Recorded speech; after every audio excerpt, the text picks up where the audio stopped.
우리가 읽기는 11절까지 읽었는데요. 오늘 말씀은 사실은 72편 전체 부분들을 조금 같이 말씀 가운데 나누었으면 좋겠습니다. 여러분, 우리가 72편이라는 이 72라는 숫자 옆에 표제어가 하나 되어져 있습니다. 뭐라고 되어져 있습니까? 예, 솔로몬의 시라고 되어 있습니다. 이것은 이중적인 그 해석이 가능합니다. 첫 번째는 뭐냐면 표제어 그대로입니다. 솔로몬의 시라는 거죠. 솔로몬이 자기를 객관화시켜서 제3자의 입장에서 자기 자신을 가지고 하나님의 은총을 구하는 기도, 그렇게 우리가 부를 수도 있습니다. 그랬을 때 솔로몬의 시라고 번역할 수 있고요. 두 번째는 뭐냐면 솔로몬을 위한 시라고도 해석할 수 있다는 겁니다. 그러면 백성들이 솔로몬 왕을 위하여서 기도했던 내용들, 이렇게 해석할 수가 있다는 것이죠. 어떻게 해석하든지 간에 첫 번째든 두 번째든 간에 중요한 건 뭐냐 하면 이 내용을 통하여서 지금 그 시편의 이 시가 72편이 무엇을 얘기하냐 하면 이상적인 왕을 노래하고 있다는 겁니다. 여러분, 그런 관점에서 본문을 보면 우리가 구조를 한번 볼 수가 있는데요. 어떤 구조가 되냐 하면 제가 영어를 좀 쓰겠습니다. A, B, C, A-B- 이렇게 될 수 있습니다. 그러니까 A와 A-가 나오고 B와 B-가 나오는데요. 중간에 C가 있다는 겁니다. 뭐냐면 그 첫 번째 A에서 노래한 내용이 네 번째 A-에서 나타나고 두 번째 B에서 노래했던 내용이 다섯 번째 B-에서 다시 그 내용들이 나타나고 중요한 내용이 그 중간에 들어가 있다라는 이런 구조라고 보시면 될 것 같습니다. 그래서 1절부터 4절까지를 우리가 A 구조라고 얘기할 수 있는데요. 2절 말씀을 우리 성경을 보셔야 됩니다. 오늘은 자막이 최소화되어 있어서요. 성경을 한번 보겠습니다. 2절 말씀을 같이 한번 읽겠습니다. 시작. 그가 주의 백성을 공의로 재판하며 주의 가난한 자를 정의로 재판하리니. 자, 누구를 재판한다고 되어 있습니까? 주의 가난한 자, 그죠? 가난한 자를 성경에서는 어떤 의미를 가지고 있냐면 하나님이 없이는 살 수 없는 사람들, 그러니까 하나님이 내 편을 들어주지 않으면 억울한 사람들, 이것을 구약에서 말할 때는 가난한 자들, 궁핍한 자들, 보통 그렇게 의미를 가지고 있습니다. 자, 4절을 계속해서 우리가 한번 볼까요? 4절 말씀을 같이 한번 읽습니다. 그가 가난한 백성의 억울함을 풀어주며 궁핍한 자의 자손을 구원하며 압박하는 자를 꺾으리로다. 그가 가난한 백성의 뭐를 풀어주며 라고 되어 있습니까? 억울함을 풀어주고 궁핍한 자의 자손을 구원하여서 압박하는 자를 꺾으리로다 라고 되어 있습니다. 그러니까 우리가 첫 번째 A 이 구간에서 본 1절부터 4절 속에서는 어떤 이상적인 왕에 대해서 설명하고 있냐 하면 온전한 공의를 베풀어서 이 땅에 가난하고 소외된 사람들을 돌보는 왕에 대한 내용입니다. 그러니까 약자에게 관심을 가지고 있으면서도 이 땅에 정의와 공의를 실현하는 왕, 이상적인 왕인 거죠. 자, 그러면 두 번째 구절을 한번 볼게요. 자, B 구간입니다. 5절부터 7절 속에 나타나는데 우리가 7절을 보겠습니다. 7절 말씀을 같이 한번 읽습니다. 그의 날에 의인이 흥왕하여 평강의 풍성함이 달이 닿을 때까지 이르리로다. 자, 무슨 말이겠습니까? 세월이 지나가도 이 풍성함은 사그러들지 않는다라는 겁니다. 그 나라의 풍성함이 영원할 것이다라는 내용을 얘기하고 있는 것이죠. 자, 그러면 A와 B를 연결시켜서 첫 번째와 두 번째를 연결해서 보면 어떤 왕이 나옵니까? 가난한 자에 대한 정의를 실현하고 약자들을 돌아보면서 또 정의와 공의를 나타내면서 모든 것이 풍성함이 유지되는 나라, 그런 나라를 이끌어가는 이상적인 왕. 굉장히 우리가 이상적이다라고 얘기할 수 있다라는 겁니다. 자, 그리고 난 다음에 우리가 어디를 보면 될까요? C를 보면 좋을 것 같은데, 자, A-와 B-를 보겠습니다. 자, A-가 어디냐 하면 12절부터 14절인데요. 12절을 한번 보겠습니다. 같이 한번 읽습니다. 시작. 그는 궁핍한 자가 부르짖을 때에 건지며 도움이 없는 가난한 자도 건지며. 자, 누가 부르짖을 때라고 되어 있습니까? 궁핍한 자, 그죠? 그 다음에는 도움이 없는 가난한 자, 이런 사람들을 건진다라고 되어져 있습니다. 우리가 A에서 봤던 가난하고 궁핍한 자들에 대한 내용이 반복이 되어져 가는 것이죠. 그리고 13절을 같이 한번 읽겠습니다. 시작. 그는 가난한 자와 궁핍한 자를 불쌍히 여기며 궁핍한 자의 생명을 구원하며. 자, A에서 얘기했던 똑같은 부분들이 A-라고 얘기할 수 있는 12절부터 14절 속에 또다시 반복이 된다는 겁니다. 그러면 B-는 어떻게 반복이 될까요? 15절부터 17절 속에 나타나는 내용인데 우리는 16절을 보겠습니다. 16절 같이 한번 읽겠습니다. 시작. 산 꼭대기의 땅에도 곡식이 풍성하고 그것의 열매가 레바논같이 흔들리며 성이 있는 자가 땅의 풀같이 왕성하리로다. 자, 여기에 보면 레바논의 아주 울창한 숲풀처럼 그렇게 흔들리는 것들의 풍성함이 많다라고 얘기하죠. 우리가 B에서 봤던 것이 그 나라의 풍성함이 사그라들지 않는다라고 얘기했잖아요. 그러니까 B-도 똑같은 내용이 지금 반복이 되고 있는 겁니다. A와 B 그리고 A-와 B-가 계속적으로 반복이 되고 있는 거죠. 그러면 중간에 있는 C는 뭘까요? 어떤 내용을 가지고 있을까요? 우리 8절부터 11절까지인데요. 8절만 한번 보겠습니다. 같이 읽습니다. 시작. 그가 바다에서부터 바다까지와 강에서부터 땅끝까지 다스리리니. 자, 그가 바다에서부터 바다까지와 강에서부터 땅끝까지를 다스린다. 어떻게 정의할 수 있을까요? 그는 온 우주를 통치하는 왕이라는 겁니다. 온 땅을 통치하는 왕이라는 것이고요. 자, 가난한 자에 대하여서 정의를 베풀고 사랑을 베푸는 것뿐만 아니라 나라가 풍성하기까지 하고 또 온 우주를 다스리는 왕, 온 땅을 다스리는 왕. 여러분, 이스라엘 역사 가운데 이런 왕이 있었습니까?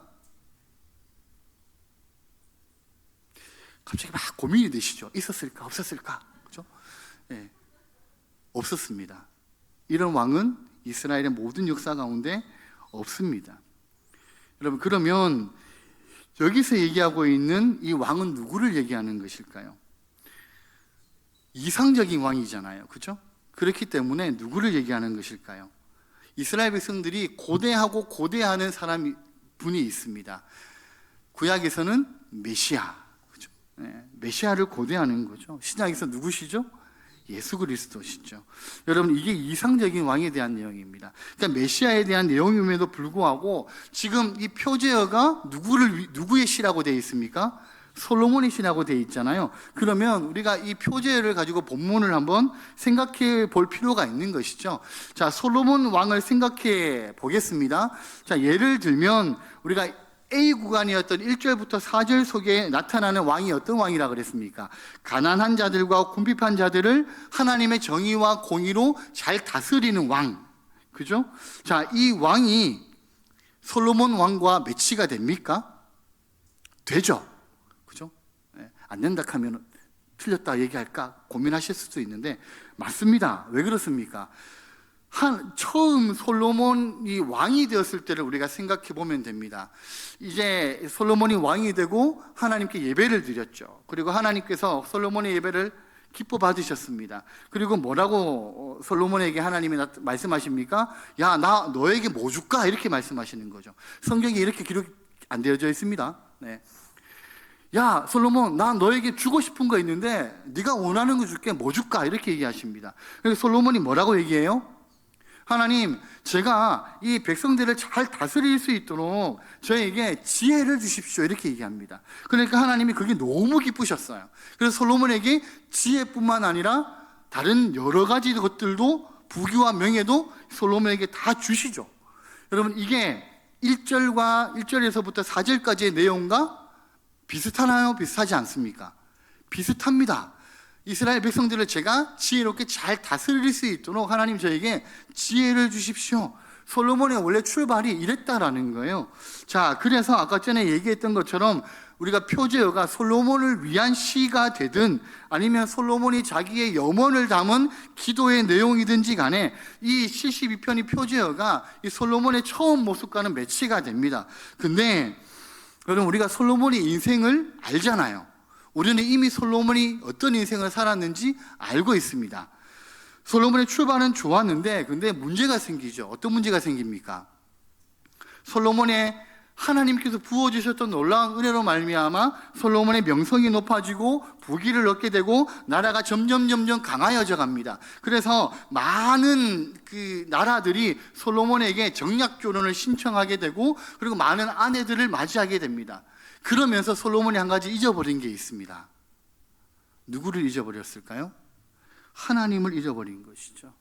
여러분, 솔로몬 자신이 지혜로워지기 시작하고 나라가 왕성해지기 시작하고 내가 살만하고 내 나라가 너무나 강하고 내 명성이 높아지는 그 순간에 솔로몬은 누구를 잊어버렸냐 하면 하나님을 잊어버리는 사람으로 전락해버렸다는 겁니다.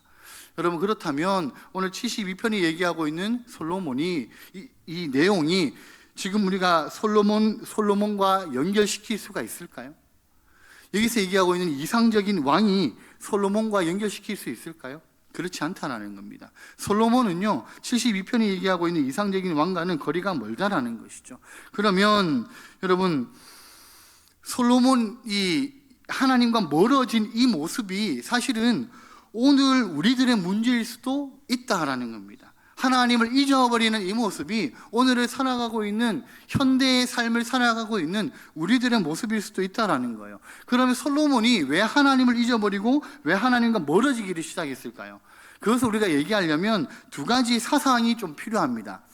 뭐냐 하면 첫 번째는 이원론에 대한 것인데요. 이원론, 쉽게 얘기하면 하나님의 영역이 따로 있고 세상의 영역이 따로 있다라고 완전히 나누어 버리는 것이죠.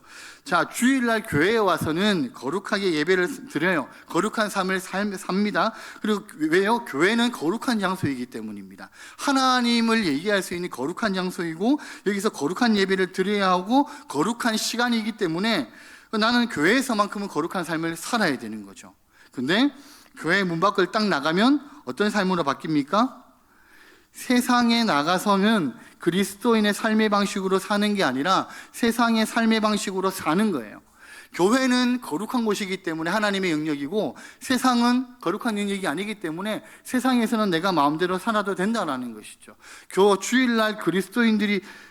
주일날에만 그리스도인이 되는 사람들이 많이 있다라는 겁니다. 여러분, 주일날 교회 와가지고 우리는 아주 천사 같은 미소를 띠면서 이렇게 인사하죠. 권사님 안녕하세요. 네, 집사님 안녕하세요. 이렇게 인사합니다. 그죠? 네. 그리고 우아하게 말을 합니다. 근데 집에 가서는 아내에게, 남편에게, 자식에게 막말을 할 때도 있죠. 운전하시는 분들 계시죠? 저도 조금 찌리긴 하지만, 여러분, 운전할 때 내 앞으로 차가 확 지나가면 뭐라고 얘기합니까? 주여, 저 어린 영혼을 보살펴 주십시오. 이렇게 얘기하십니까? 아니죠. 네, 입에서 온갖, 그죠? 네. 세상 사람들과 똑같은 방식으로 우리가 살아가고 있는 모습들이 우리에게 나타난다라는 것이죠. 직장에서는 어떻습니까? 내가 승진하려면 직장에서 세상의 사람들이 하는 방식 그대로 해야지 내가 승진할 수 있고 내가 인정받을 수 있어 라고 생각하면서 우리가 교회와 세상에서의 전혀 이원화된 삶의 모습으로 살아가는 것이 그리스도인의 모습이 되었다라는 것이죠. 여러분, 이게 거룩한 장소와 거룩하지 않은 장소, 교회에서 하는 행동과 세상에서 하는 행동으로 나누는 사람들입니다. 이원론인 거죠. 근데 여러분, 최근에는요, 이 이원론보다 더한 것이 있습니다. 더한 사상이 있는데 그게 뭐냐면 그냥 세상을 사는 삶 그 자체를 교회 안으로 가지고 들어오는 겁니다. 이게 혼합주의라고 얘기하는 거죠. 기독교 사상 속에 뭘 가지고 들어오는 거예요? 세상의 생각과 세상의 가치관과 세상의 삶을 그대로 가지고 들어오는 거예요. 세상의 사상이 교회 안에서 다 나타나는 겁니다. 그래서 여기가 교회인지 세상인지를 분간이 안 되는 것이라는 거죠. 이게 혼합주의라는 겁니다. 그럼 여러분, 이원론의 특징이 있습니다. 이원론이 우리가 참 많은 시간들을 지나면서 무시무시한 결과를 초래하게 됐는데요. 뭐냐 하면 변화와 바뀌어짐의 동력을 그리스도인들이 잃어버렸다라는 겁니다. 여러분, 세상 사람들이 우리에게 뭐라고 얘기하냐면 저 교회 다니는 사람들 위선자야라고 얘기하는 거죠. 왜 그렇게 얘기합니까? 교회 안에서 얘기하는 것과 교회에서 생활하는 거하고 밖에서 생활하는 거하고 완전히 달라. 세상 사람들이 기독교인들을 교회와 세상 속에서 완전히 이원화된 삶을 살아가는 사람이라고 생각하는 거예요. 기독교인들이 뭘 해도 위선으로 보이는 겁니다. 무슨 말을 해도 위선적인 말로 들리는 것이죠. 우리가 변화의 능력을 다 상실해 버린 겁니다. 저희 삼촌이 지금은 조금 많이 누그러지셨는데 초창기에는 교회 다니는 사람을 되게 싫어하셨습니다. 제가 목사임에도 불구하고 교회 다니는 사람 되게 싫어하셨는데요. 이유가 있습니다. 저희 시골 마을에서 건축을 하는데 당시 시골 교회에서 장로님이 그 건축을, 마을의 건축을 다 담당하셨습니다. 근데 돈을 주고 튀셨어요. 그때부터 저희 삼촌은 장로라고 얘기하면 사기꾼이라고 생각하는 거죠. 네. 그래서 제가 저쯤에 목사 안수를 받았을 때요, 저보고 저희 삼촌이 뭐라고 얘기했냐면, 영우야, 내가 교회를 지어줄 테니까 헌금 나오는 거 니하고 반반 나누자, 이렇게 얘기하셨습니다. 네. 뭐 저희 삼촌이 들으실 일은 없으니까. 네. 이건 뭐예요? 세상 사람들이 볼 때는 교회 다니는 사람들이요, 교회 안에서 얘기하는 것과 말하는 것과 생각하는 것과 행동하는 것과 세상에 나와서 말하는 것과 행동하는 것과 생각하는 것이 다르다는 거죠. 근데 그럼에도 불구하고 이원론은 약간의 긍정적인 효과는 있었습니다. 뭐냐면 그래도 교회의 경건성은 무너뜨리지 않았거든요.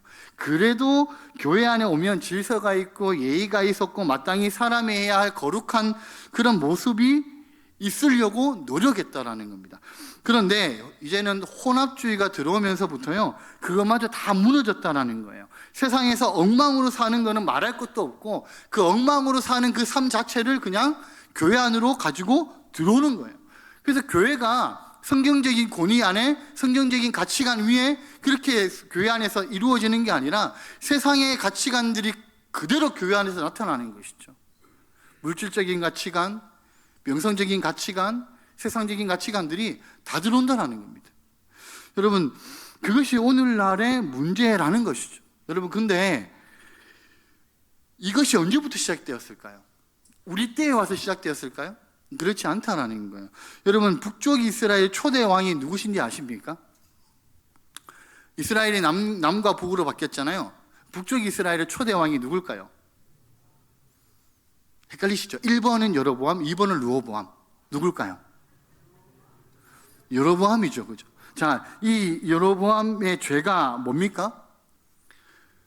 황금 소를 만들어서 섬기게 한 거죠. 남쪽 유다와 북쪽 이스라엘로 나누어졌습니다. 그리고 하나님 앞에 예배드리는 처소는 예루살렘에 있었습니다. 자, 북쪽 이스라엘의 10지파가, 그리고 여로보암 왕이 딱 생각해 보니까, 야, 우리 북쪽 이스라엘에 있는 지파들이 자꾸 예루살렘에 내려가가지고 예배를 드린다는 거예요. 거기서 제사를 드리니까 이 북쪽 이스라엘의 정치 기반이 흔들흔들거리는 것 같습니다. 왜냐하면 이 북쪽 이스라엘의 사람들이 자꾸 예루살렘으로 내려가면, 야, 예루살렘이 우리가 예배 드릴 수 있는 정통적인 장소이기 때문에 저 북쪽 이스라엘 잘못된 거 아니야? 우리 예루살렘으로 내려가자라는 그 얘기들이 나올 수 있기 때문에 그런 정치적인 기반이 흔들리겠다는 불안감이 생깁니다. 그래서 이 여로보암이 만든 게 뭡니까? 단과 베델에 황금소를 만들어 놓은 겁니다. 그런데 왜 사람들이 그 황금소를 만들어 놓으니까요, 왜 하나님께 예배하러 오지 않고 왜 이 소를 경배를 했을까요? 여러분, 지금 우리 입장에서 보면 그 황금소는 확실하게 뭐예요? 우상인 거죠. 근데 우리가 볼 때는 그게 우상인 것이 너무나 뻔한데 왜 이스라엘 백성들은 예루살렘에 가지 않고 그 황금소를 섬기는데 그들이 꼴딱 넘어간다는 겁니다. 왜 황금소를 그들이 경배했을까라는 것이죠. 이스라엘 백성들이 출애굽 후에 홍해를 건너서 시내 광야로 나아가게 됩니다. 어디에 도착하냐 하면 시내산에 도착을 하게 되는 거죠. 시내산에 도착했을 때 하나님께서 이스라엘 백성들과 언약을 맺게 됩니다. 나는 너희 하나님이 되고 너는 나의 백성이 될 거야. 나는 너희 아버지가 되고 너희들은 내 자녀가 될 거야. 나는 너희의 왕이 되고 너희들은 나의 신하가 될 거야. 종이 될 거야. 그렇게 언약 관계를 맺습니다. 그래서 언약의 대표자라고 얘기할 수 있는 누구를 시내산으로 불러 올리십니까? 모세를 부르시죠. 자, 모세가 올라갑니다. 올라가서 이제 그 40일이 넘는 시간 동안 그 시내산에서 하나님과 모세가 하나님께서 약속도 하시고 성막을 만드는 여러 가지 이야기들을 모세에게 아주 구체적으로 말씀해 주시죠. 근데 문제가 생겼습니다. 이 시내산 아래에 있는 이스라엘 백성들이 모세가 올라갔음에도 불구하고 긴 시간이 지났는데 모세가 내려오지 않는 거예요. 자, 인간이 하나님을 보면 어떻게 됩니까? 죽습니다. 그래서 이 사람들이 생각한 거죠. 야, 혹시 모세가 올라가서 죽은 거 아니야? 잘못된 거 아니야? 이런 생각을 하게 됩니다. 그러다 보니까 불안하기도 하고 좀 여러 가지 어지러운 상황들이 생긴 거죠. 그래서 이스라엘 백성들이 아론에게 하나의 요구를 한 가지 하게 됩니다. 그게 뭡니까? 우리를 위하여서 아론 신을 하나 만들어 주세요 라고 얘기하죠. 그러니까 아론이 이 이스라엘 백성들에게 너희 가지고 나온 금부치 다 가지고 와 이렇게 얘기하죠. 그 금부치를 가지고 그것을 조각해 가지고 뭐로 만듭니까? 황금 송아지를 만듭니다. 그리고 나서 그 백성들이 아론이 했던 말이 뭐냐 하면 이는 우리를 애굽에서 건져내신 여호와라 이렇게 얘기하거든요. 여러분, 아론이 했던 말을 좀 더 보면 아론이 뭐라고 얘기했냐면 이스라엘 백성들아 이는 너희를 애굽 땅에서 인도하여 낸 너희의 신이다 이렇게 얘기했다는 거예요. 쉽게 얘기하면 이 송아지 형상이 여호와의 또 다른 형상의 측면이다 이렇게 얘기했다는 겁니다. 자, 이 말은 뭐가 됩니까? 송아지 형상도 하나님의 형상을 반영하는 것이 된다는 거죠. 그런데 이 아론의 말이 여러분 맞는 말입니까? 틀린 말입니까? 틀린 말이죠. 왜 그렇습니까? 하나님은 형상이 없으시거든요. 하나님 형상을 만들지도 말라 말씀하셨거든요. 그런데 그럼에도 불구하고 이 아론과 이스라엘 백성들의 요구는요, 결국 하나님의 말씀을 살짝 변질시킨 거죠. 그러면 이스라엘 백성들이 뭐라고 생각했을까요? 아, 송아지 형상도 하나님의 한 일부분이 될 수 있구나. 아, 송아지 안에서 저 하나님 여호와를 우리가 발견할 수 있구나. 그렇게 그들이 생각하게 되었다라는 겁니다. 여러분, 이스라엘 백성들이 가나안 땅에 들어갔을 때도 마찬가지인 거죠. 바알과 아세라 신을 섬기는데요, 바알 신이 형상이 뭐냐 하면 소거든요. 그러니까 자연스럽게 그들이 음란한 우상을 숨기게 되는 겁니다. 여러분, 더 중요한 건 뭐냐 하면 하나님이 말씀으로 그렇게 하지 말아라라고 말씀하셨음에도 불구하고 그들이 타협점을 만들어내었다는 것이죠. 여러분, 이 혼합주의의 길, 하나님의 말씀을 타협함으로 인하여서 이 혼합적인 우상의 길을 노골적으로 열어놓은 게 누군지 아십니까? 솔로몬이라는 거예요. 여러분, 솔로몬이 어떻게 그 길을 열었습니까? 솔로몬이 아내를 많이 둡니다. 정략적인 결혼들을 하면서 엄청나게 많은 아내를 주잖아요. 자, 이 아내들이 그 솔로몬과 결혼하면서 자기가 섬기던 우상들을 가지고 들어옵니다. 그러면 그 우상을 자기만 섬깁니까? 아니죠. 거기 있는 백성들도 그 우상들을 같이 섬기기를 시작합니다. 그러다 보니까 결국에는 이스라엘이 혼합주의적인 신앙으로 가득하게 되었다라는 말이죠. 여러분, 그래서 그 길을 만들어놨던 솔로몬의 말년을 우리는 너무나 잘 알잖아요. 나라가 두동강이 나게 되는 그런 시작점이 솔로몬이 되는 것이죠. 그런 어떻게 보면 비참한 인생으로 전락해버리는 것이 솔로몬의 모습이라는 겁니다. 여러분, 솔로몬이 뭘 잃어버렸기 때문에 그렇습니까? 하나님을 잃어버렸기 때문에요. 여러분, 그렇기 때문에 오늘 시편 72편은 표제어가 솔로몬이긴 하지만 사실은 이 시편은 누구와 상관이 없다라고 얘기할 수 있습니까? 솔로몬과는 상관이 없다. 상관이 없다라기보다는 솔로몬은 이상적인 왕이 아니다라는 것이죠. 솔로몬을 이상적인 왕으로 본문이 대체할 수가 없다라는 겁니다. 그러면 이 72편이 말하고 있는 이상적인 왕인 우리가 누구라고 얘기할 수 있을까요? 여러분, 이 시편을 읽으면서 백성들이 고대한 왕은 누굴까요? 그러면 메시아라는 것이죠. 여러분, 그 메시아가 오시는 그날에 이 모든 일들이 일어날 것이다라고 생각했다라는 겁니다. 그런데 그분이 오셨습니다. 그분이 누구십니까? 예수 그리스도죠. 이 이상적인 왕, 이 땅에 온 그 이상적인 왕으로 오신 분이 누구냐 하면 예수님이라는 거예요. 그러면 진짜 예수님이 이상적인 왕인지를 우리가 살펴봐야 되는 거죠. 자, 예수님에 대한 예언을 우리 한번 보겠습니다. 이사야 42장 1절, 2절, 3절인데요. 우리 자막을 한번 보겠습니다. 같이 한번 읽습니다. 시작. 내가 붙드는 나의 종, 내 마음에 기뻐하는 자, 곧 내가 택한 사람을 보라. 내가 나의 영을 그에게 주었은즉 그가 이방의 정의를 베풀리라. 그는 외치지 아니하며 목소리를 높이지 아니하며 그 소리를 거리에 들리게 하지 아니하며 상한 갈대를 꺾지 아니하며 꺼져가는 등불을 끄지 아니하고 진실로 정의를 시행할 것이며.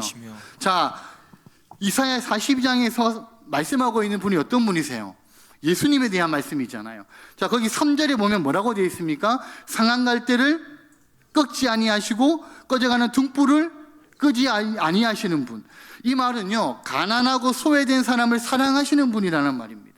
그러니까 72편에 나타났던 이상적인 왕은 어디에서 발견할 수 있냐 하면 예수 그리스도에게서 발견이 된다는 것이죠. 그래서 이 땅에서 괴로움을 당하거나 외로움을 당하거나 슬픈 일을 당했거나 과거에 상처가 있거나 우리 삶에 어떠한 어려움이 있는 사람들이 있다 할지라도 이 사람들이 가야 할 장소는 그러면 누구에게라는 겁니까? 예수 그리스도에게 가야 된다는 거죠. 예수님 앞에 나가서 그렇게 말해야 된다는 겁니다. 주님, 나의 삶이 지금 상한 갈대처럼 흔들리고 있습니다. 하나님, 지금 나의 삶은 꺼져가는 등불처럼 위태합니다. 그런데 나는 하나님을 압니다. 주님은 그런 사람을 내버리지 아니하시고 붙드시고 사랑하시는 것을 나는 알고 있습니다. 바로 그 예수 그리스도가 이상적인 왕이라는 것을 우리는 고백합니다. 그것을 말씀하고 있는 말씀이라는 겁니다. 여러분, 복음서에도 보면 누누이 복음서에서 강조하고 있는 게 있습니다. 세리와 창기들, 통틀어 얘기하면 죄인들이죠. 여러분, 사람들이 그들에게 한 가지 낙인을 찍었습니다. 짐승보다 못한 사람들, 사람이 아니다 라고 얘기할 정도로 사람들은 그들에게 낙인을 찍었습니다. 그런데 예수님께서 사람들이 정의 내렸던 그 낙인들을 다 철폐시키셨죠. 예수님께서 오셔서 뭐라고 말씀하십니까? 세리와 창기들을 향하여서 너희들은 나의 자녀다. 사람들이 그들을 향하여 손가락질을 할 때도 예수님은 그들을 사랑하셨던 분이시라는 것이죠. 여러분, 그런 분이 예수 그리스도셨다라는 겁니다. 여러분, 오늘 72편에 나타나는 이 이상적인 왕, 다시 한번 말하면 가난한 심령, 궁핍한 심령, 또 풍족함이 결여된 세상, 우리의 다스림이 왜곡되어 있는 이 세상 속에서 우리가 이것을 고쳐달라고 나가야 할 분은 한 분밖에 없다라는 겁니다. 우리에게 가장 이상적인 왕이 되시는 예수 그리스도라는 거죠. 여러분, 혹시 지금 가난하고 궁핍하고 억울한 일을 당하셨습니까? 아니면 지금 내 삶의 풍족함이 쪼그라들어서요, 진짜 쭉쭉쭉쭉 갈라지는 영적 상태가 되셨습니까? 혹은 내 삶에 너무나 큰 상심과 아픔과 어려움이 혹시 있으십니까? 그때 내가 가서 무릎을 꿇고 찾아야 될 대상은 예수 그리스도시라는 겁니다. 여러분, 우리의 믿음의 대상 되시는 예수 그리스도를 통하여서 우리가 회복될 수 있고 다시 은혜를 누릴 수가 있다라는 것이죠. 여러분, 오늘 시편 72편이 우리에게 계속적으로 강조하고 있는 내용이 뭐냐면 우리의 현실을 살다 보면 우리는 불평할 수밖에 없는 현실을 살잖아요. 근데 우리가 때로는 이 현실로 인하여서 내 마음대로 되지 않는 이 현실로 인하여서 우리가 불평하고 불만할 때 그때 예수님 우리에게 뭐라고 말씀하시냐 하면 나는 선한 목자다라고 요한복음에서 말씀하시거든요. 나는 양의 문이다라고 말씀합니다. 그러면서 뭐라고 말씀하시냐 하면 너희가 들어가며 나오며 꼴을 풍성하게 얻게 될 것이다 라고 말씀을 하셨다라는 거죠.